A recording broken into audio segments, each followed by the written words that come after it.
আসসালামু আলাইকুম। এই ভিডিওটাতে আমরা ট্রাই করব ক্লাস এবং অবজেক্ট অ্যাকচুয়ালি কি। সো আমরা ক্লাস এবং অবজেক্ট সম্পর্কে হয়তো অনেকেই থিওরিক্যাল অনেক বিষয় জানি, বাট এটার অ্যাকচুয়াল ইউজ কেসটা কি ওইটা জানাটা মানে মেইন ইম্পর্টেন্ট বিষয় আর কি। সো আমরা ওইটা নিয়ে আর কি দেখবো ক্লাস এবং অবজেক্ট কি। আচ্ছা, সো প্রথম বিষয় সেটা হচ্ছে ক্লাস অ্যাকচুয়ালি কি। আচ্ছা, এটা নিব না আমি।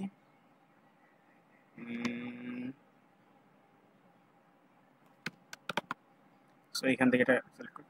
So first of all class actually কি। সো লেটস সে আমরা ধরি যে আমাদের একটা স্টুডেন্ট ম্যানেজমেন্ট সিস্টেমে আমরা কাজ করতেছি, ঠিক আছে? স্টুডেন্ট ম্যানেজমেন্ট সিস্টেম, সেখানে কি থাকে? স্টুডেন্ট নাম থাকে, তারপরে তার রোল থাকে, তারপরে তার হয়তো এজ থাকতে পারে, তারপর সে কোন ক্লাসে পড়ে সেটা থাকতে পারে, তার মার্ক থাকতে পারে। সো এরকম অনেকগুলো ইনফরমেশন থাকতে পারে। আচ্ছা, সো এখন ব্যাপার হচ্ছে যে একটা কলেজ বা একটা হচ্ছে ইউনিভার্সিটি বলি আর একটা স্কুল বলি, সেখানে কিন্তু স্টুডেন্ট একজন থাকে না, স্টুডেন্ট থাকে অনেক। লেটস সে 500 জন বা 1000 জন স্টুডেন্ট আছে। এখন ব্যাপার হচ্ছে যে আমরা এখন পর্যন্ত যা শিখছি সেই অনুযায়ী এই যে নেম, রোল, এজ, ক্লাস এগুলো কিভাবে রাখছি। হয়তো নেমের জন্য আমরা স্ট্রিং একটা ডিক্লেয়ার করছি এভাবে স্ট্রিং, তার মধ্যে নেম রাখছি। রোল হচ্ছে ইন্টিজার রাখছি, ইন্টিজার কি রোল। তারপরে এজ, এজ কি রাখছি ডাবল হিসেবে রাখছি, হয়তো ডাবল বা ইন্টিজার হিসেবে রাখছি এভাবে। তারপরে হচ্ছে আমরা কোন ক্লাসে পড়ে সেটা আমরা ইন্টিজার হিসেবে রাখছি, তাই না? তারপরে হচ্ছে মার্কটা হচ্ছে আমরা ডাবল অথবা ইন্টিজার হিসেবে রাখছি। আচ্ছা, সো এখন ব্যাপার হচ্ছে যে রাখলাম, সমস্যা নাই, যে স্ট্রিং নেম, একজনের নাম লেটসে হয়তো তার নাম। আচ্ছা, আমি একটু কেটে দিয়ে ভালো করে লিখি। আচ্ছা, সে নাম আছে, ঠিক আছে, নেম। সো নেম লেটসে তার নাম হচ্ছে শাওন। আচ্ছা, ঠিক আছে, ওকে। সো এখন আমরা হয়তো চিন্তা করতে পারি যেহেতু আমাদের অনেক স্টুডেন্ট থাকতে পারে, সো সেই ক্ষেত্রে আমরা নেমটাকে অ্যারে হিসেবে নিতে পারি। সো আমরা অ্যারে হিসেবে নেমটা নিলাম, যে লেটস সে নেম 50 সাইজের একটা অ্যারে নিলাম, বা 500 সাইজের একটা অ্যারে নিলাম, বা যত হোক সাইজের একটা অ্যারে নিলাম, এটা স্ট্রিং, ঠিক আছে। আচ্ছা, ওকে। সো রোল রোলও সেম ভাবে নিলাম, যে রোল একটা আমাদের ইন্টিজার হিসেবে থাকবে, এটা একটা অ্যারে নিলাম, লেটস সে 500 সাইজের একটা অ্যারে নিলাম। আচ্ছা, একইভাবে এজ এবং অন্যান্য সকল কিছু আমরা নিয়ে ফেললাম, ঠিক আছে। এখন মনে করো আমার প্রয়োজন হচ্ছে যার নাম শাওন, তার সকল ইনফরমেশন আমার লাগবে। তার রোল কত, তারপরে তার এজ কত, তার ক্লাস, সে কোন ক্লাসে পড়ে, A to Z আমার সকল ইনফরমেশন লাগবে। এখন ব্যাপার হচ্ছে আমরা বের করবোটা কিভাবে। কারণ আমরা একটা অ্যারে নিছি, অ্যারের কোনো একটা ইন্ডেক্সে আমরা শাওন, কোন একটা ইন্ডেক্স হয়তো সামিন রাখছি, কোন একটা ইন্ডেক্স হয়তো সাগর রাখছি, কোন একটা ইন্ডেক্স আমার মাহমুদুল রাখছি, কোন একটা ইন্ডেক্স অন্য নাম রাখছি, তোমার নাম রাখছি, কোন একটা ইন্ডেক্স অন্য একটা নাম রাখছি।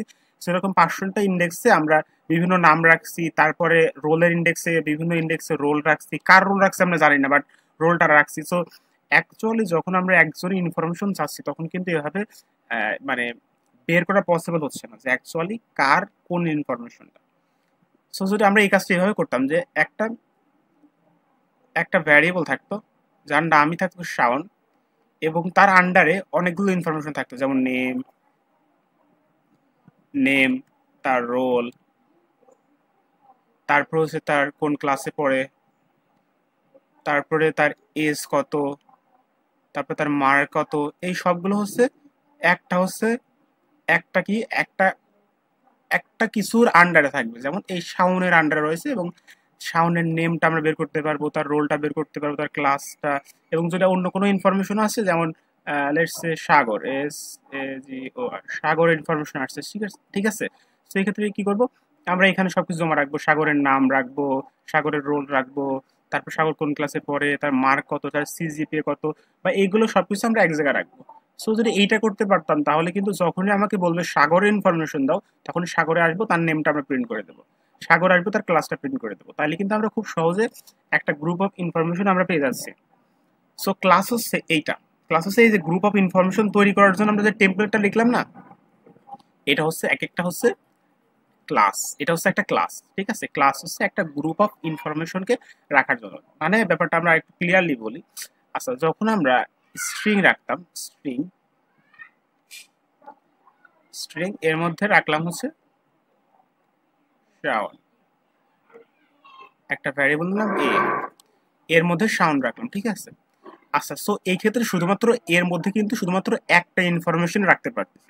যদি আমরা এটাকে অ্যারে হিসেবে নিতাম, লেটস সে মানে মানে এর মধ্যে মাল্টিপল রাখবো, যে লেটস স্ট্রিং স্ট্রিং এ, এটা একটা হচ্ছে তোমার অ্যারে হিসেবে নিব, এর মধ্যে 100টা সাইজ রাখবো।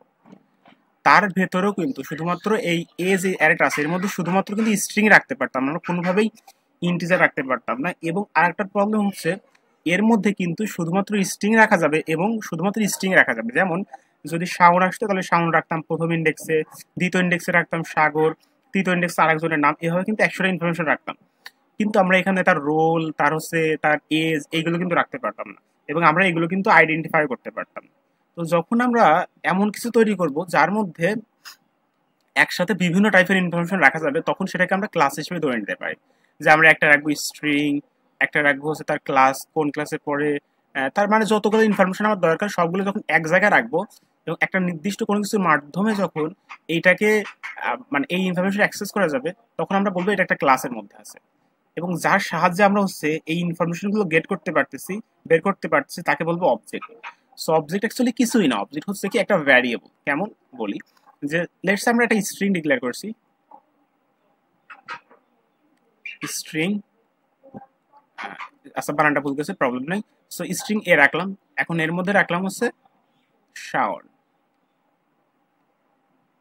ঠিক আছে। আচ্ছা, এই ক্ষেত্রে আমরা এটাকে বলি একটা ভ্যারিয়েবল, তাই না, ভ্যারিয়েবল বলি, ভ্যারিয়েবল। আচ্ছা, সো আমরা যখন একটা ক্লাস তৈরি করবো, লেটস সে ক্লাসের নাম হচ্ছে স্টুডেন্ট, ঠিক আছে। আচ্ছা, এই ভিডিও যদি এই ভিডিওটা যদি না বুঝতে পারেন তাহলে প্রবলেম নাই, কারণ আমরা এখানে থিওরিক্যাল বলতেছি, বাট যখন প্র্যাকটিক্যাল বলবো আশা করা যায় আপনি ভালো করে বুঝতে পারবেন। সো লেটস স্টুডেন্ট নামে একটা ক্লাস তৈরি করছিলাম। তো এখন এই স্টুডেন্ট ক্লাসের যখন কিছু একটা তৈরি করব, তখন কি লিখতে হয়, এভাবে লিখতে হয় যে স্টুডেন্ট, স্টুডেন্ট, মানে আমরা একটা এখন স্টুডেন্ট একটা ভ্যারিয়েবল তৈরি করতেছি, ঠিক আছে। এতদিন আমরা কি করতাম, স্ট্রিং এর একটা ভ্যারিয়েবল ডিক্লেয়ার করতাম, একটা হচ্ছে ইন্টিজারের ভ্যারিয়েবল ডিক্লেয়ার করতাম, এভাবে ইন্টিজার এ বা বি কিছু একটা রাখতাম তার মধ্যে। তো এভাবে কি করা আছে, এইভাবে স্টুডেন্ট নামে কিছু মানে ইন্টিজার নামে কিছু একটা ডিক্লেয়ার করা আছে আমাদের আমাদের হচ্ছে কম্পাইলারে বা আমাদের সি প্রোগ্রামে, আমাদের সি প্লাস প্লাস স্ট্রিং নামে তৈরি করা আছে। বাট স্টুডেন্ট নামে কিছু তৈরি করা নাই, এখন আমার লাগবে স্টুডেন্টের মধ্যে অনেক ইনফরমেশন রাখবো। তো সেক্ষেত্রে আমি নিজেই একটা বানায় ফেললাম স্টুডেন্ট নামে, ঠিক আছে। তো যখন নিজেই বানাবো তখন সেটাকে বলবো ক্লাস, এবং এই স্টুডেন্টের মনে করো একটা ইনফরমেশন রাখলাম শাওনের মধ্যে, ঠিক আছে, S H W O N, শাওনের মধ্যে রাখলাম, এবং তার মধ্যে মনে করো যে বানায় ফেললাম। এখন শাওনের নেমটা রাখবো আমরা, শাওন নেম, তার একটা নাম দিয়ে দিলাম, কিছু একটা নাম দিলাম, তার রোল, শাওন ডট রোল, রোল কিছু একটা দিয়ে দিলাম। সো এই তো আমরা হচ্ছে একটা ভ্যারিয়েবল ডিক্লেয়ার করছি, কিন্তু এখানে যেহেতু অনেকগুলো ইনফরমেশন আছে এই জন্য ডট দিয়ে প্রত্যেকটার মধ্যে ইনফরমেশন রেখে দিচ্ছি। সো যখন আমরা ক্লাস তৈরি করলাম, আমরা নিজেরা ক্লাস তৈরি করছি, তখন ওই ক্লাসে যদি কোনো ভ্যারিয়েবল তৈরি করা হয় তখন সেটাকে আমরা বলি হচ্ছে অবজেক্ট। কিন্তু যেগুলো আমরা অলরেডি তৈরি করা আছে, যেমন এগুলো হচ্ছে কি, এগুলো হচ্ছে বিল্ড ইন, আর এগুলো কি ইউজার ডিফাইন, ইউজার তার নিজের প্রয়োজনে যেটা তৈরি করছে এটা হচ্ছে কি ইউজার ডিফাইন। যখন ইউজার ডিফাইন কোনো ক্লাস তার ভ্যালুগুলো স্টোর করার জন্য কোনো ভ্যারিয়েবল ডিক্লেয়ার করা হয়, তখন সেটাকে বলা হয় হচ্ছে একটা অবজেক্ট। কিন্তু যেগুলো হচ্ছে আমাদের প্রোগ্রামিং ল্যাঙ্গুয়েজের ডেভেলপাররা নিজেই তৈরি করে রাখছে, তার জন্য যখন কোনো ভ্যারিয়েবল আমরা ডিক্লেয়ার করি, মানে সেটাকে আমরা ভ্যারিয়েবল অ্যাকচুয়ালি বলি। অর্থাৎ যখন তাদের তৈরি করা কোনো মানে ক্লাস আমরা ব্যবহার করি, সেটাকে আমরা বলি ভ্যারিয়েবল, মানে ক্লাসের ভ্যালুটা রাখার জন্য। এবং আমরা যখন নিজেরা কিছু তৈরি করি এবং সেই ভ্যালুগুলো যখন কিছুর মধ্যে স্টোর করা ট্রাই করি, তখন সেটাকে বলা হয় হচ্ছে একটা অবজেক্ট। সো আশা করি বুঝতে পারছেন, নো প্রবলেম, কারণ হচ্ছে এইটা জাস্ট একটা স্টার্টিং পয়েন্ট ছিল, এখানে জাস্ট থিওরিক্যাল ব্যাপারগুলো বলার ট্রাই করছি, বাট এরপরে প্র্যাকটিক্যাল বিষয়গুলো মানে যখন দেখাবো হোপফুলি তখন অনেক ভালো বুঝতে পারবেন।